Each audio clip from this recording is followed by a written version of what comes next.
এফালে বিধানসভাৰ অধিৱেশন আনফালে সচলত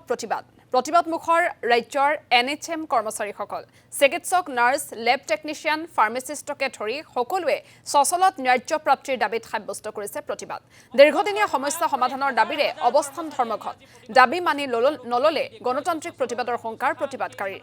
এফালে সচলৰ প্ৰতিবাদস্থলীলৈ অহা NHMৰ কৰ্মচাৰীক মঙলদৈৰ 15 নং ৰাষ্ট্ৰীয় ঘাইপথত বাধা প্ৰদান আৰক্ষীৰ কৰ্মচাৰীসকলক আবদ্ধ কৰি ৰখাৰ চেষ্টা দৰং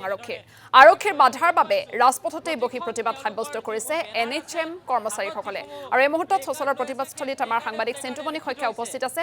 চিন্তুমণি শইকীয়া বৰ্তমান প্ৰতিবাদস্থলীৰ পৰিৱেশ কেনেকুৱা আপোনাৰ জৰিয়তে চাব বিচাৰিছো নিশ্চয়কৈ এফালে চলি আছে বাজেট অধিৱেশন আনফালে হৈছে প্ৰতিবাদ আৰু NHM যিসকল কৰ্ম আছে সেই কৰ্মচাৰীসকলে ৰাজ্যৰ বিভিন্ন প্ৰান্তত ইতিমধ্যে প্ৰতিবাদ কৰিছিল আৰু সেই প্ৰতিবাদৰ অন্তত আজি সচলত আহি তেওঁলোকে এনেধৰণে প্ৰতিবাদ সাব্যস্ত কৰিছে আৰু তেওঁলোকৰ বিভিন্ন দাবী আৰু সেই দাবীসমূহ সন্মুখত লৈ আমি দেখুৱাইছোঁ প্ৰতিখন তেওঁলোকৰ যিসমূহ বেনাৰ আছে হাতত যিসমূহ প্লে কাৰ্ড লৈ আছে সেই প্লে কাৰ্ডে লিখি থৈছে যে তেওঁলোকৰ কি দাবী আছে সপ্তম দৰমহা আয়োগৰ অধীনত তেওঁলোকক দৰমহা প্ৰদান কৰিব লাগে ঠিক সমান্তৰালকৈ তেওঁলোকৰ চাকৰি নিয়মীয়াকৰণ কৰিব লাগে ইয়াত প্ৰায় হাজাৰ কৰ্মচাৰী আহি আজি প্ৰতিবাদ সাব্যস্ত কৰিছে আৰু আমি দেখুৱাইছোঁ সচলৰ যিটো স্থান সেই স্থানত এতিয়া কেৱল হাজাৰ NHM কৰ্মীয়ে কিন্তু ভৰি পৰিছে আৰু NHMৰ যিসকল কৰ্মচাৰী আছে তেওঁলোকৰ প্ৰতিবাদৰ আৰু তেওঁলোকৰ দাবী যিসমূহ আছে সেই দাবীসমূহক লৈ আজি এনেধৰণে প্ৰতিবাদ কৰিছে ইতিমধ্যে ৰাজ্যৰ বিভিন্ন প্ৰান্তত তেওঁলোকে প্ৰতিবাদ সাব্যস্ত কৰিছিল আৰু সেই প্ৰান্তৰ পৰা আহি আজি অৱশেষত সচলত একগোট হৈ তেওঁলোকে প্ৰতিবাদ সাব্যস্ত কৰিছে আৰু আমি কথা পাতিম আজিৰ প্ৰতিবাদৰ মূল কাৰণসমূহ আপোনালোকৰ কি ইতিমধ্যে আপোনালোকে ৰাজ্যৰ বিভিন্ন প্ৰান্তত প্ৰতিবাদ কৰিছিল আৰু আজি আহি আপোনালোকে একগোট হৈ বহু হাজাৰ কৰ্মচাৰী আহিছে ইয়াত কিমান লোক আহিছে আৰু কি ধৰণৰ কথাৰ কাৰণে প্ৰতিবাদ কৰিবলগীয়া হৈছে একচুৱেলি ইয়াতে আজি 15,000ৰ ওপৰত আছে তথাপি অসমৰ ৰাইজৰ অসুবিধা নহওক বুলি যিমান ইমাৰ্জেঞ্চি ছাৰ্ভিচ আছে সেইখিনিত আমি আমাৰ যিখিনি কৰ্মচাৰী আছে কৰ্মৰত তেওঁলোকক আমি কৰ্ম কৰিব দিছোঁ আমি কৈছোঁ যে আমাৰ দাবী যিহেতু তৃণমূল পৰ্যায়ৰ পৰা আহিছে প্ৰত্যেকজন মানুহে 2006ৰ পৰা কাম কৰি মৰ্মে উপলব্ধি কৰিছে যে আমাৰ প্ৰাপ্যখিনি লাগে আৰু এই প্ৰাপ্যৰ কাৰণে একচুৱেলি আমি কোৱা নহয় বিভিন্ন সময়ত আপোনালোকৰ মিডিয়াৰ যোগেদি জনাইছিলে কি দাবী দাবীখিনি কৈ গৈছোঁ এক নম্বৰ প্ৰথম কথা হৈছে আমাক স্থায়ীকৰণ কৰিব লাগে আৰু যেতিয়ালৈকে আমি স্থায়ী নহওঁ তেতিয়ালৈকে আমাক আজি যিহেতু 7 পে কমিশ্যন চলি আছে 7 পে কমিশ্যন মতে দৰমহা দিব লাগে স্থায়ীকৰণ কৰোঁতে আমাক উইথ পে প্ৰটেকশ্যন লাগে 3 নম্বৰ ঘটনা অন্যান্য যিখিনি চৰকাৰী কৰ্মচাৰী সা সুবিধা পায় সেইখিনি আমি পাব লাগে আৰু এই ক্ষেত্ৰত গেজেট নটিফিকেশ্যন ইতিমধ্যে উলিয়াইছিলে চৰকাৰে কিন্তু গেজেট নটিফিকেশ্যনৰ গোটেইখিনি আজিলৈকে ফলপ্ৰসূ নহ'ল আৰু তাতে কিছুমান কথা উল্লেখ কৰিছিলে যে আমাক ছেপাৰেট পে কমিশ্যন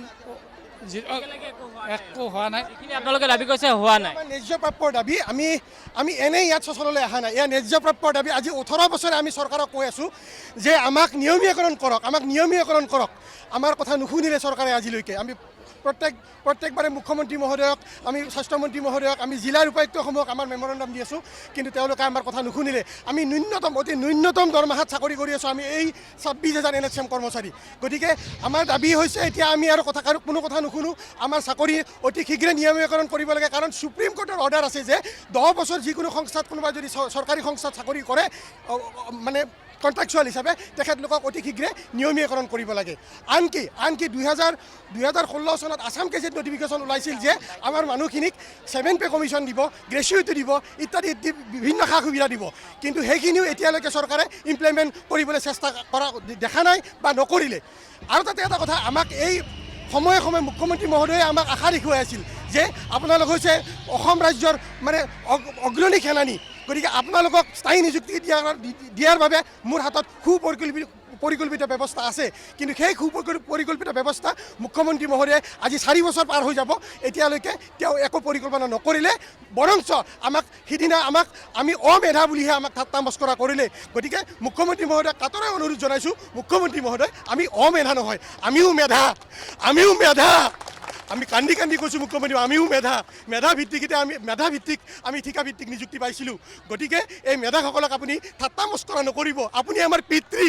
আপুনি পিতৃয়ে যদি সন্তানক ঠাট্টা মস্কৰা কৰে আমি কেনেকৈ আমাৰ কৰ্ম আমি আগবঢ়াই নিব পাৰিম আমি কেতিয়াও নোৱাৰোঁ আমি ভাগৰি পৰিছোঁ আমি কাক ক'ম গতিকে বাৰ বাৰ আপোনাকে কৈছোঁ আপুনি আমাৰ যি এটা সৰু দাবী আমাৰ এই কৰ্মচাৰীখিনিক নিয়মীয়াকৰণ কৰাৰ দাবীটো আপুনি সোনকালে মানি লওক এই মোৰ তাতৰ আহ্বান মুখ্যমন্ত্ৰী ডাঙৰীয়ালে এনে আহ্বানৰ পিছতো আপোনাক এই যদি মুহূৰ্তত নহয় ধন্যবাদ জ্ঞাপন কৰিছোঁ আপুনি সচলৰ প্ৰতিবাদস্থলীৰ পৰা পৰিৱেশ দেখুওৱাৰ বাবে